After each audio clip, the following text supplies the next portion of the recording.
So the real question is, do we even need an intro right now other than saying that what an electrifying performance by so many men tonight. Really just an incredible way to end this off. That was a beautiful view of Las Vegas. We're here at the 2021 Guaranteed Rate Skate America, and wow, I'm speechless. Polina, Mirai, do you have more words than me? Because I'm just on a high right now and would love to hear just initial thoughts, how you're feeling right now. You know, it has been a really long day of skating, 4 events for us to watch, but that last event, I think, woke us all up, gave us so much energy. With a skate like that to win Skate America, oh my God, Vincent, what a moment.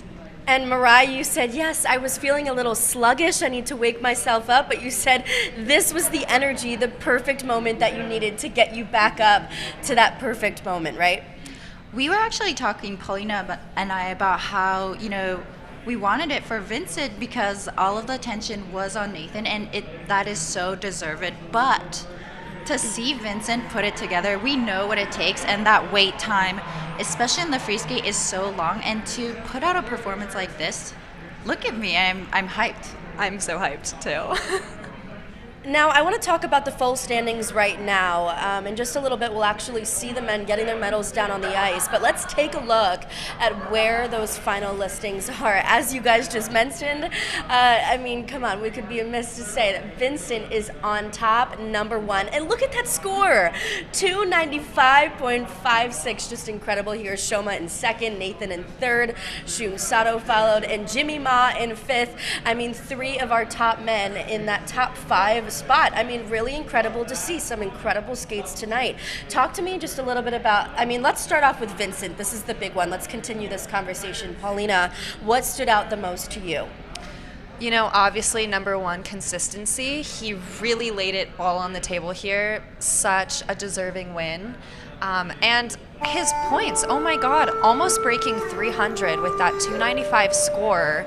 And I think what really stands out is his carriage across the ice. The quads all have so much flow on the landings, and that's really what shows the best quality. So textbook, wow. Miss Hamada was talking to me about his elements and saying his quad lutz is his best jump. It's perfect. It's textbook, and just the way he started this program, I think we were so in awe. We definitely saw, to us, it looked flawless, but the judges, if you look at the protocol, you do see those cues. But I actually thought it looked so good. And Ms. Hamada did say, she said, Vincent needs to work a little bit more on the quad sow. When he gets a little bit nervous, he does try harder, which is so natural. And so, but still, just look at this emotion, look at his coaching team. And we were the same way. We were screaming our heads off because this is someone we grew up skating with, and so we're so happy for him. And do I even need to say more? This is exactly the confidence boost that he needed. Exactly. Winning Skate America is huge in an Olympic season, and it's a great start for Vincent. Well, and let's continue that conversation. Okay, so now stacking up internationally, what does this mean for Vincent moving forward? Well, his score is just so competitive with the international field, almost breaking 300, and his program was loaded with quads, and not just squeaking them out, they all had insane flow, so. If we were playing Monopoly, he brought in all the money. True that. And you know what, I just have to say one thing. I was sitting behind you guys in the audience just a few minutes ago. I snapped a video of you two. You guys shot up just as the crowd did as well. It's just incredible to see that moment, take it in, just see the crowd's reaction, and then to also see you two get up and just be so excited for another figure skater as well. It's just a really cool, exciting feeling. This is something that you guys went through when you were down skating on the ice, and now being in the audience, it must be an incredible feeling to watch it and see another skater go through that same experience. Paulina, how do you feel about that? I think we've really been trying to build a really good community of camaraderie along the athletes. I know that Mirai and I personally love supporting all of the athletes that are here, and watching somebody like Vincent, who we are both friends with, have this moment. It's really hard coming in without media hype, which Vincent didn't quite have a lot of. And here he is just running away with the gold by a landslide. Yeah, this is live right now, guys. We're seeing him get on the podium. I mean, it's just an incredible moment for him. It's almost like you just want to watch it, take it in, and just really appreciate this moment. I mean, how exciting is it for him to be standing on top? And look at him, he's standing tall. He must be so proud of himself and so many people that he's been fighting for to get to that spot. Now, I want to move on to Shoma as well. He's in that second place spot. Polina, talk to me how you feel his performance went tonight. Also, so impressive to watch him fight for everything in that program. The spirit that he showed, also a champion with that, because he did not let anything go and deservedly won this silver medal. Yeah, and Mirai, let's continue this. I mean, another loaded program here. I mean, he had a few mistakes here or there, but he's throwing those huge jumps. And with that comes high reward, just like you mentioned yesterday, Polina. Mirai, what are your thoughts? You can tell on this landing that we just watched, it was a little bit pitched forward, which does affect the GOEs, which you see on the screen here. But I have to say, I love this take on Bolero. It's very different, but again, I mentioned earlier that Olympic season, you want to fill those Olympic shoes. You grew up wanting to skate to this music, and I love it. I love his packaging, and I love the fight. And it's kind of like playing a song. Once you are a little bit offbeat, it's hard to get back on that beat, but you can see he wanted it, he fought for it, and so, I mean, just look at him. He just, you can't help but root for Shoma Uno. And you know what I also say, one of my favorite moments in competitions like this is to glance over and see how the coach is reacting.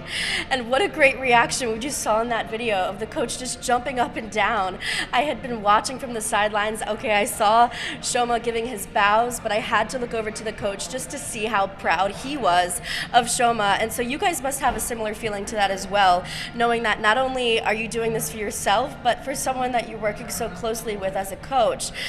It's a team effort, really, even though you're the one competing on the ice. Polina, do you feel that way as well? Absolutely. You know, it's not just the skater that comes in every day to training. It is the coaches that are right up there with them. So a big moment for everybody involved. Now, Mirai, I want to switch the topic. Let's go to Nathan as well. Got that third place spot after coming off the short in fourth place, right? Or It's a really unusual place for him to start, and it was a little bit odd for both, I think for both of us, because we're so used to seeing him later on that it was weird to see three more skaters after him. But his program was quad loaded as well, and you can tell that this Olympic program needs to develop. The lines that he were hitting, they were just so beautiful, and I was drawn to it, but those mistakes really took away from the performance. But he did the quad loop that he hasn't done for a hot second and has been really focused on. His axles were perfect, and I noticed that during practice he was struggling with those axles. However, this is Nathan Chen we're talking about. We know the quads are there, and this program is still in development. 96 points technical is nothing to scoff at. It's huge still. It's just that Vincent delivered in both the short and the long today. But this, I'm intrigued to see where this program goes. Now, I would love to know, in a position like he's sitting in now in that third place spot, does this motivate him to push forward? Or is this a scary moment for him, and really does he need to take a second and take a step back and say, what do I need to do to potentially do better next time? Polina. Well, I definitely think that this competition is a bit humbling for him because he was coming in as the front runner and the heavy favorite, especially because he hasn't lost this event in like what, 6 years? Insane, first of all. But you know, he's human. Nathan Chen He is said that human, himself. everybody. And let's not forget that this is Olympic season. We just had an interview with Olympic champion Brian Boitano, and he said it might actually be good for him. It might make him take a step back and realize that he is human, just like you said, and this, I think, will motivate him even more. It will. I think that he is going to go home and probably rethink his strategy going forward in terms of headspace, because clearly this was a mental lapse for him here. No, I'm just, again, it's just so amazing. Look how happy they all look. I mean, it's just incredible to see. What happens now? On an outsider trying to understand what happens next, obviously Skate Canada is just about a week away. What happens before potentially their next Grand Prix event moving forward for a lot of these skaters, maybe having to skate in another competition moving forward? What is the next thing on their mind? Polina? You know, I think we know that Nathan is skating in Canada next weekend, and that is a very quick turnaround for a skater. Such heavy adrenaline here, and to have to turn it on next week is going to be quite a challenge. But I think for him, having that gap in between hopefully making the final and his second Grand Prix will be helpful training-wise for him. And for the rest of the skaters, it's really going to be showing consistency. Everybody is trying to fight for that Grand Prix final spot because, again, if you're at the Grand Prix final, yes, you are going to be looked at the Olympics as well. Now, I think that we should move over. I think, well, first of all, I think we could all sit here and talk for hours about the men. Just incredible across the board, really. And I do want to make a point that Jimmy ended up in that 5th place spot, but what an incredible performance by him as well. I mean, he really stepped up to the plate for this competition, and I'm looking forward to see what happens in the future for him. But moving forward to the pairs as well, I mean, final results that we have here, just incredible to see across the board. We had Tarasova and Morozov in that 1st place spot. Here are those final listings as well. Gosh, I mean, just another great performance by so many people, and really would love to hear, Mirai, just about your opinion on how you feel in that 1st place spot with Tarasova and Morozov. I mean, they really did what they had to do to get that 1st place spot, and you can see just the difference in points from 1st and 2nd place. The pair elements are beautiful. They are both beautiful skaters, and they definitely missed the mark with their side-by-side jumps. And again, when you have those little mistakes, it affects the program. But you could tell they were disappointed with how they skated, especially at the end. You could see it in their face, and every competition is a learning block. And so you can't always have the best skates because we are human, and so I think that they're going to be taking away a lot. She doubles here while he does the triple, so that point difference really adds up eventually. However, they are one of the top pair teams in the world, and so you can tell that the components are a little bit higher. See how finished and polished everything is. But they're gunning for an Olympic medal. They probably want Olympic gold, so they're looking at these mistakes and they're not happy with them. I mean, it really is just incredible to see their performance. I'm interested to see what's going to happen moving forward for them. Moving into that 2nd place spot with Miura and Kihara, the Japanese team, another great performance. Polina, how did you feel about when they stepped on the ice? I mean, another great performance out there.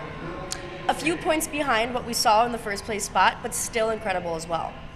I just love them. They have such a sleek look. They are so strong, and they really skate together. I think they're an excellent pairing as skaters. You have her with excellent qualities, and he also matches it. And, you know, they did have that one fall, which was unfortunate, but the rest of the program was so strong, and I'm just so excited for them. You know, this season is their breakout season. Way to have a breakout season in an Olympic year. So, they skate so fast as well. It's not, and it translates, I think, even through the television screen. Their side-by-side jumps are so solid as well. Even if you were to take this screen and fold it in half and look at them separately, both still very, very strong jumps. Look how fast they're rotating. How do they move that fast? I don't know. I do hope they show that throw Lutz. Look at that difficult entrance. She is flying. Wow. She just can't quite hold this, and then you could hear the gasps. A painful fall. You could hear the gasps in the audience, but it happened so fast, and she got up and kept going. But it's because, again, just the the swift movements of how they're able to get through the ice, it really is incredible. And oh, I mean, their reactions at the end were so amazing. Not only did they carry that out on the ice, but they brought that back to the kiss and cry as well. You know, it's really nice to see a partnership like this. They really do care about each other, and it's clear to see on the ice and off.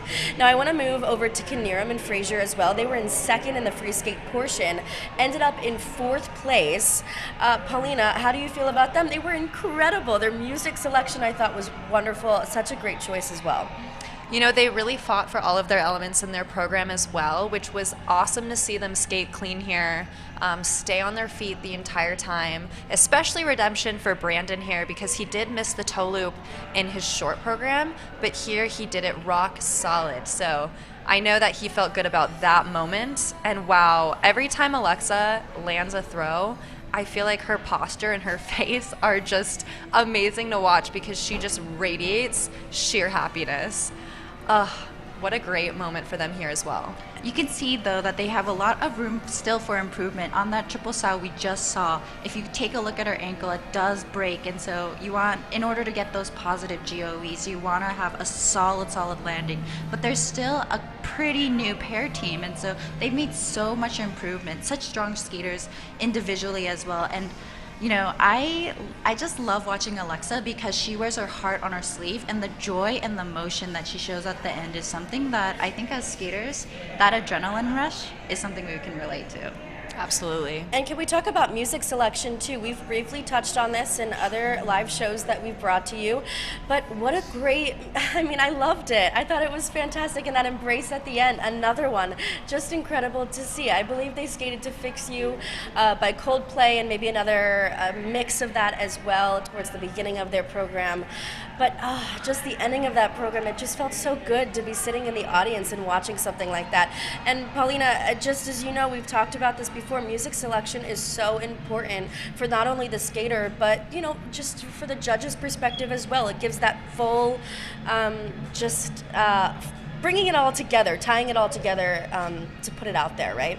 Definitely. I think the most important thing for any skater when they're choosing music selection is finding a piece they can really connect to, really emote and put feeling into their performance. I'm sure you agree, Mirai. But I think this is an excellent choice for them. I know they love this song, and I think Brandon has always had it in his back pocket. I think he was saying backstage. So I think it's a great I think he said that this is a song that he always plays in the car. Yes. There you go.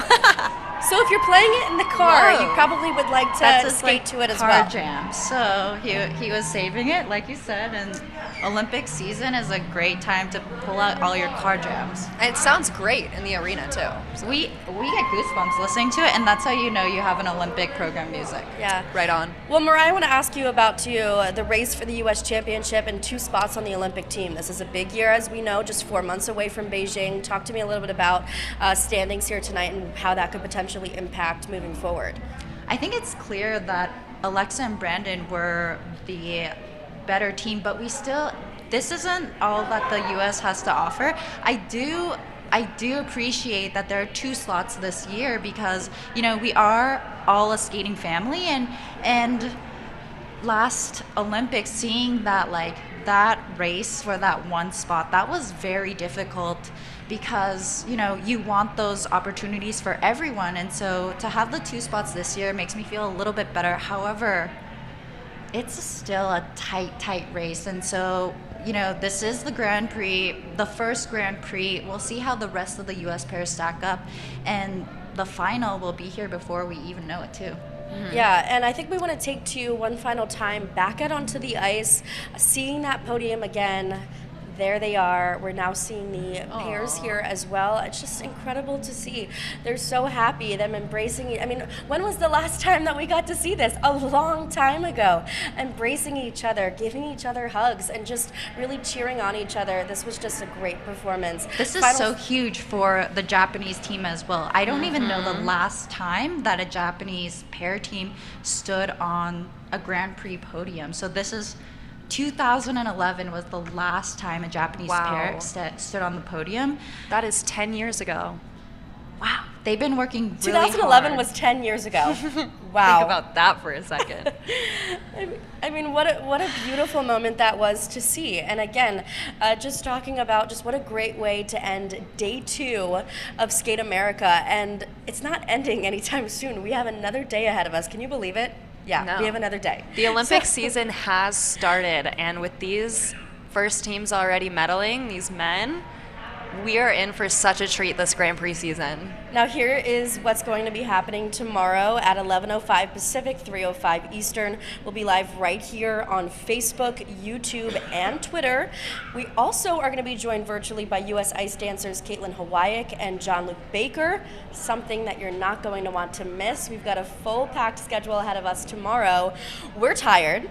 I think we're gonna go to bed now. I don't know. Actually, we're feeling pretty I'm good. still jazzed Yes. for Vincent's performance. I'm so happy for Vincent. He really needed this, and Yes. so, I mean, yes, we wanted the win for Nathan as well. We just wanted the win for everyone, but for Vincent, this confidence boost is exactly what he needed. Yes. Lots to come tomorrow. Stay tuned, and you'll be able to follow us right here again on YouTube, Facebook, and Twitter as well. We'll see you tomorrow.